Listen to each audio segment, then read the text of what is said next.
कांग्रेस वहां मजबूत है, लेकिन वहां बीजेपी चुनाव जीत जाती है। जिनका वोट कट गया और कथित तौर पर बीजेपी चोरी कर रही है, तो जिनका वोट कटा वो लोग किधर थे रैली में भाई? प्रधानमंत्री मोदी की वाराणसी लोकसभा सीट, वहां भी धांधली हुई है। कांग्रेस फिर रायबरेली और अमेठी बचाने में सफल कैसे होगी? 48 सीटें हैं जिन पर राहुल गांधी की टीम काम कर रही है। नैरेटिव की लड़ाई और एक फेक नैरेटिव तैयार करने की कोशिश। आपने प्रेस कॉन्फ्रेंस में जिन लोगों को बुलाया वो लोग अगले दिन मुकर गए। जहां जिसका प्रभाव है उसके हिसाब से वो वोट देंगे।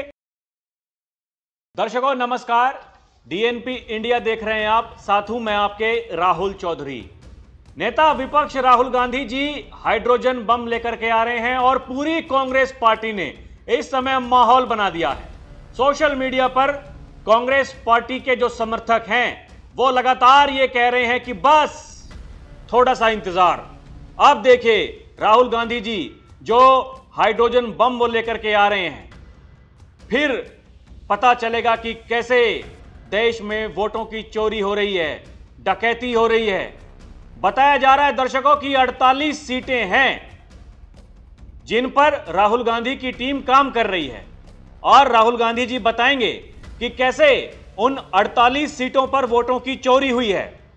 और उन 48 सीटों के अलावा वो लोकसभा चुनाव की बात है, यानी लोकसभा चुनाव की जो 48 सीटें हैं, इसके अलावा हरियाणा चुनाव में, क्योंकि हरियाणा चुनाव में हर कोई यह कह रहा था कि कांग्रेस वहां मजबूत है, लेकिन वहां बीजेपी चुनाव जीत जाती है। कैसे जीत जाती है? मेहनत करके नहीं, वोट चोरी करके। यह कहना है राहुल गांधी का, उनकी टीम का। बहुत जल्द हाइड्रोजन बम आने वाला है, क्या होगा उसमें पता चलेगा। लेकिन उससे पहले जो ये बता रहे हैं लोग कि कैसे राहुल गांधी की टीम काम कर रही है, अब सवाल यह है कि 48 सीटों के डेटा को लेकर बात हो रही है कि भाई 48 सीटों पर धांधली हुई है, तो 48 पर क्यों होती, फिर 100 सीटों पर क्यों नहीं होती? क्यों बीजेपी 240 पर रह जाती? कम से कम 300 तो लेकर के आती। पिछली बार 303 जीती थी, कम से कम एक सीट उससे फालतू जीत जाती, 304 हो जाती, 305 हो जाती, कुछ तो हो जाता। मेरे सहयोगी प्रकाश है मेरे साथ। प्रकाश भाई, सवाल यही है कि केवल 48-50 सीटों का क्यों डेटा लेकर के आ रहे हैं? भाई पूरी 240 सीटें हैं, तो हो सकता है कि वही सारी की सारी बेईमानी से जीती हों। और इसमें कहा जा रहा है कि जो पीएम मोदी की वाराणसी लोकसभा सीट है वहां भी घपला हुआ है। अजय राय वहां से चुनाव जीत रहे थे, लेकिन जीत गए नरेंद्र मोदी। अब बताइए आप क्या कहेंगे? अब सवाल है कि राहुल गांधी अगर 2019 में स्मृति ईरानी से चुनाव अमेठी से जीत रहे थे और फर्ज करिए कि बीजेपी अमेठी में चुनाव चोरी करके जीत रही थी, तो हर पार्टी चुनाव से पहले सर्वे कराती है। राहुल जी किस सीट पर किसका क्या हिसाब किताब है। राहुल गांधी को चुनाव पूर्व अमेठी का ऐसा क्या अंदाजा हो गया कि वो खुद वायनाड चले गए? यानी कि आपको अपने क्षेत्र पर यकीन नहीं है, आपको वहां से फीडबैक मिल गया कि भाई साहब यहाँ लड़ेंगे तो आप हार जाएंगे, इसीलिए एक दूसरी सेफ सीट भी चुनिए। सेफ सीट आपको पूरे नॉर्थ इंडिया में नहीं मिली, उसके लिए आप गए साउथ में भी मुस्लिम बहुल सीट पर। तो एक बात तो क्लियर है कि कोई जीत रहा है तो जीत रहा है, जनता अगर उसको जिता रही है राहुल जी तो जिता रही है।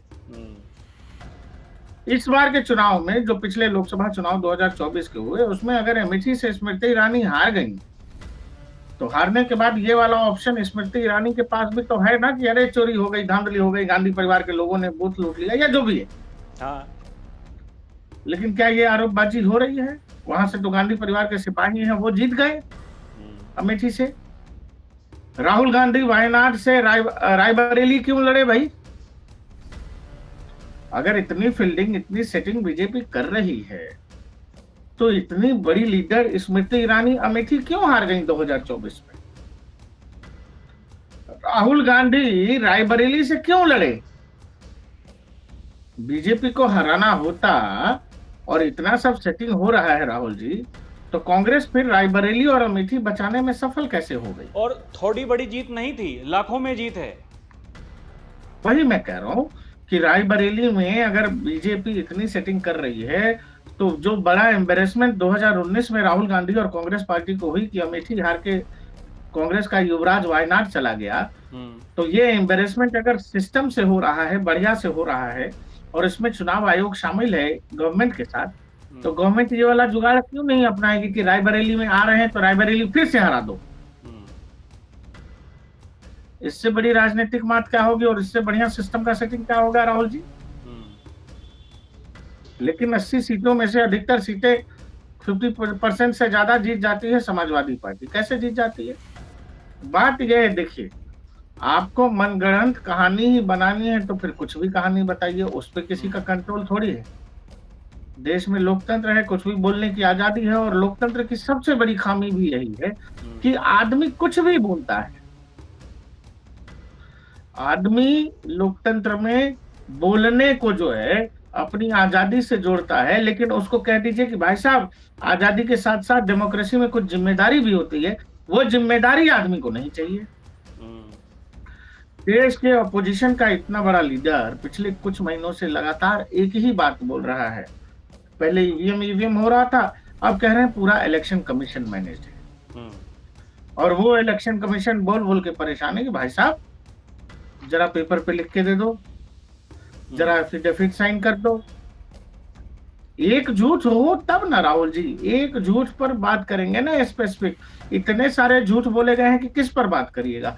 किसी व्यक्ति को लाया जाता है, किसी महिला को लाया जाता है, वो बाद में आरोप ये लगाती है कि उससे जबरदस्ती बुलवाया गया कि बोलो कि मैं जिंदा हूं, मेरा नाम काट दिया या मेरा नाम नहीं। तो सवाल है इसकी जवाबदेही किसकी है, इसके लिए जिम्मेवार कौन है? जब वो लोग सामने आ गए जिनको आप टेलीविजन पर दिखा करके प्रचारित कर रहे हो कि इनके वोट नहीं है और ये जिंदा है, बाद में वही लोग आप पर और आपकी पार्टी पर आरोप लगा रहे हैं, तो क्या आपने वो काम करना छोड़ दिया? नहीं, आप आज भी वही कर रहे हैं। और जो पार्टी इतना सब कुछ बारीकी से सेट कर ले रही है चुनाव में और बढ़िया कर ले रही है, तो वो पार्टी 400 का नारा देके 240 पर रुकेगी? हाँ, ये क्या लॉजिक, मुझे समझ ही नहीं रहा है। और जो बेंगलुरु साउथ की जो सीट थी लोकसभा की, महादेवपुरा विधानसभा की जो बात की जाती है कि वहां पर 1 लाख से ज्यादा वोटर बढ़ा दिए गए, वहां सीधा सीधा बीजेपी को फायदा हुआ, और जैसा कि वहां पे हुआ ऐसा ही और दूसरी जगहों पर भी हुआ है। लेकिन यहां तो एक बात जाननी इसलिए भी जरूरी है क्योंकि महाराष्ट्र की जो मालेगांव विधानसभा है वहां भी तो ऐसा ही हुआ था। वहां 1 वोट के बराबर 42 वोट मिले हैं विपक्षी गठबंधन को। तो भाई ये तो जनता जनार्दन का आशीर्वाद है ना, कहीं वो किसी को वोट देते हैं, भाई जहां जिसका प्रभाव है उसके हिसाब से वो वोट देंगे। अब यहां पर देखिए जो बड़ी आपके हमारे समझ में आती है बात, ठीक है भाई, ये इतना कॉमन सेंस तो हर किसी के भीतर है कि अगर 48 सीटों पर ही बेईमानी करनी है तो 100 पर 150 पर क्यों ना की जाए। 400 पार का नारा, 160 सीटों का नुकसान भाई क्यों किया जाएगा? सीधी सी बात है, उसमें क्या बेइज्जती नहीं हुई? कुछ नहीं करेंगे तो 272 तो कर ही लेंगे कम से कम। हाँ भाई, अपनी पूर्ण बहुमत की सरकार होगी। हाँ, तो एक बात बताइए प्रकाश भाई, तो ये बातें मतलब समझ में क्यों नहीं आती हैं? ये तो एक साधारण सा जो व्यक्ति होगा ये तो उसके भी समझ में आएगा कि भाई अगर बेईमानी ही होनी है तो केवल ये 40, 42, 50 तक क्यों? फिर तो मामला 100 तक जाएगा, 150 तक जाएगा, क्यों नहीं जाएगा? देखिए, जब कांग्रेस 2024 में 54 से 99 हुई तो आसपास के लोगों ने कह दिया भाई साहब आप ही पीएम हो, मोदी तो गए, आप हैं पीएम। लोगों ने ट्विटर पे लिखना शुरू किया shadow PM, shadow PM, shadow PM. लेकिन शैडो पीएम को यह समझ में आ गया कि चुनाव के नतीजों के बाद भी जब लोकसभा संसद की कार्रवाई शुरू हुई तो शैडो पीएम बैठ उसी तरफ रहे थे जहां पिछले 10 साल से बैठ रहे थे। और सिस्टम हमारा है, सरकार उनकी है वाले प्रधानमंत्री जिनको देश ने कथित तौर पर जवाब दे दिया बकौल राहुल गांधी, वो उधर ही बैठ रहे थे जो पिछले 10 साल से प्रधानमंत्री बैठ रहे हैं। तो जब संसद के 2, 4, 3 सत्र हो गए तो मुझे यह लग रहा है कि अब शायद राहुल गांधी को रियलाइज हो गया कि अरे मैं तो शैडो पीएम भी नहीं। तो अब क्या करें, अब कैसे होगा? क्योंकि नरेंद्र मोदी पर भरोसा आज भी जनता के बीच वही है। तो नैरेटिव की लड़ाई और एक फेक नैरेटिव तैयार करने की कोशिश और एक फेक मुद्दा कह लीजिए, जो मुद्दा जमीन पर दिखता ही नहीं है। बिहार जैसे राज्य में जहां कह रहे हो 65 लाख लोगों का नाम काट दिया गया, वहां 50,000 की भीड़ गांधी मैदान में आप जुटा नहीं सके, लाख लोगों की भीड़ और रैली नहीं कर सके, और चूंकि भीड़ नहीं आई तो फिर आपको रोड पर निकलना पड़ा, गाड़ियों का काफिला दिखा करके आप ये बोल रहे हो कि जन सैलाब आया है। वहां हर पॉलिटिकल पार्टी अपना अपना झंडा लेके अलग अलग घूम रही है। जनता को पता नहीं है, जो लोग रैली में आए हैं, कि वो क्यों आए हैं, किस मुद्दे पर आए हैं। कोई कह रहा है हम जमीन लेने आए हैं, कोई कह रहा है कि अच्छा हमको घूमने आना था, चिड़ियाघर देखने, पटना कभी आए नहीं थे, फ्री की बस राइड मिल रही थी, बस में बैठ के चले आए। ऐसी संख्या अधिकतर लोगों की थी। तो वोट अधिकार की रैली की यात्रा तो उन लोगों की थी ना जिनका वोट कट गया। तो जिनका वोट कट गया और कथित तौर पर बीजेपी चोरी कर रही है, तो जिनका वोट कटा वो लोग किधर थे रैली में भाई? क्या आप ये कह सकने की स्थिति में थे कि ये रहे सामने हजारों लोग जिनका वोट कट गया और एक साथ सब लोग हाथ उठा देते कि हाँ जी हमारा हाथ कटा है? नहीं थे। आपने प्रेस कॉन्फ्रेंस में जिन लोगों को बुलाया वो लोग अगले दिन मुकर गए। तो कहने का मतलब ये है राहुल जी, आप अपने मन में कोई मुद्दा बना ले और देश उसको मुद्दा मान ले, आपको बड़ा नेता मान ले, ऐसे राजनीति में चलता नहीं। लेकिन उनको तो ऐसा लग रहा है ना, वो तो ये कह रहे हैं कि देखिए जन सैलाब उमड़ रहा है हमारे साथ में और पूरा बिहार आ गया है, और बिहार से तो शुरुआत की है, अभी तो देखिए कहां कहां नहीं जाएंगे, बंगाल जाएंगे, फिर जहां जहां चुनाव होंगे वहां जाएंगे, तैयारी हमारी बहुत बड़ी है। हम देखिए हमें शक बहुत दिन से था, वो कह रहे हैं कि 2014 से हमें शक था। वो तो ये भी कह चुके हैं कि 2014 के जो नतीजे आए वो एग्जिट पोल्स के अनुसार नहीं आए। यानी 2014 में जब उनकी सरकार थी, यूपीए की सरकार थी, तब भाई चुनाव आयोग अगर सरकार के हिसाब से काम कर रहा है तो चुनाव आयोग तो फिर आपका होता। फिर बीजेपी कैसे जीत गई? पहली बार पूर्ण बहुमत की सरकार बनाई 2014 में, और जब चुनाव आयोग अगर उनके अनुसार, वो सरकार के जैसे सरकार कहती है सरकार के अनुसार काम करता है, तो फिर भाई साहब 2014 में एग्जिट पोल्स भी गलत हो गए, उसके अलावा चुनाव आयोग भी गलत हो गया। और देखिए 2024 में तो एग्जिट पोल्स तो 400 पार कर रहे थे। एग्जिट पोल्स गलत हुए कि नहीं हुए? उसके बाद में हरियाणा चुनाव में भी गलत हो गए। तो उनका कहना यही है कि एग्जिट पोल्स गलत हो जा रहे हैं क्योंकि नरेंद्र मोदी, अमित शाह और मोहन भागवत ये कह रहे हैं कि बीजेपी जीतेगी, इसीलिए बीजेपी जीत जा रही है। वो ये कह रहे हैं कि अमित शाह कह रहे हैं कि 20 साल तक बीजेपी रहेगी। इसका मतलब है कि चुनाव आयोग से सेटिंग है, चुनाव आयोग उनके अंडर में काम कर रहा है, 20 साल तक बीजेपी जीतती रहेगी, वो जहां बैठे हैं वहीं बैठे रहेंगे। राहुल जी क्या है कि राहुल गांधी की बात में लॉजिक ढूंढना और विपक्ष जो राजनीति आजकल कर रहा है उसमें लॉजिक ढूंढना जो है भूसे के ढेर में राई ढूंढने जैसा है। लॉजिक मत ढूंढिए, क्योंकि वो तो कह रहे हैं कि हमने जो कह दिया वही सही है भाई।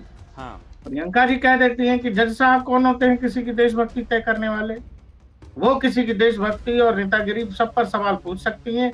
वो देश की इकोनॉमी को डेड बताया जा सकता है, भारतीय अर्थव्यवस्था को बर्बाद बताया जा सकता है, भारतीय सेना पर टिप्पणी की जा सकती है, भारत के प्रधानमंत्री के खिलाफ अपमानजनक शब्दों का इस्तेमाल हो सकता है, तू तड़ाक भाषा इस्तेमाल हो सकता है, लेकिन कोई उनसे कुछ नहीं कह सकता। तो ये जो प्रिविलेज है जिसमें लगता है कि वो कहते हैं सुपीरियोरिटी कॉम्प्लेक्स जिसको कह लो, कि हम सुपीरियर हैं, हमसे कौन बोल सकता है, हमको कौन पूछ सकता है।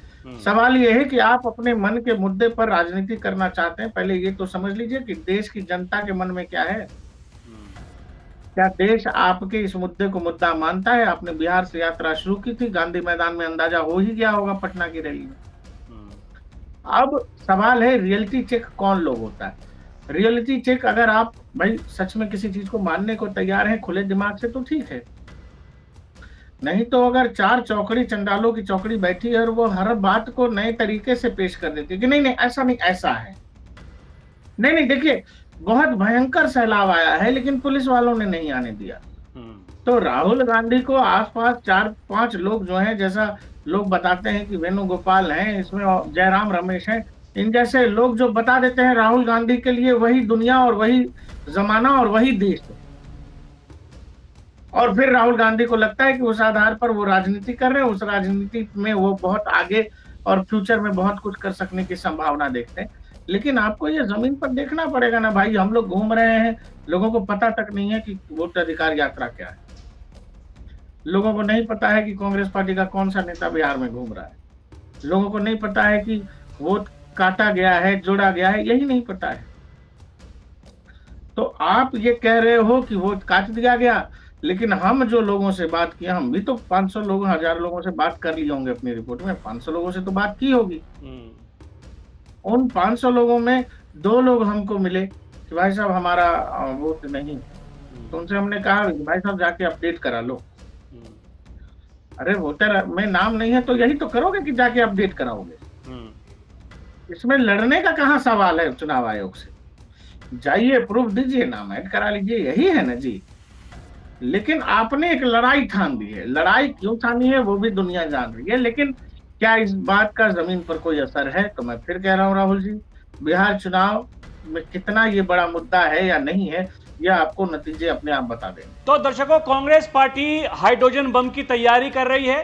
पहले एटम बम आया, अब हाइड्रोजन बम आने वाला है। और कहा जा रहा है कि देखिए, पहले तो बहुत थोड़ा सा खुलासा किया था राहुल गांधी जी ने, अब की बार भरमार खुलासे होंगे, ऐसे ऐसे खुलासे होंगे। खुद प्रधानमंत्री मोदी की वाराणसी लोकसभा सीट, वहां भी धांधली हुई है, ऐसा कहना है कांग्रेस पार्टी का। कह रहे हैं कि आंकड़ों के साथ में आ रहे हैं। तो दर्शकों, इंतजार करते हैं हाइड्रोजन बम का।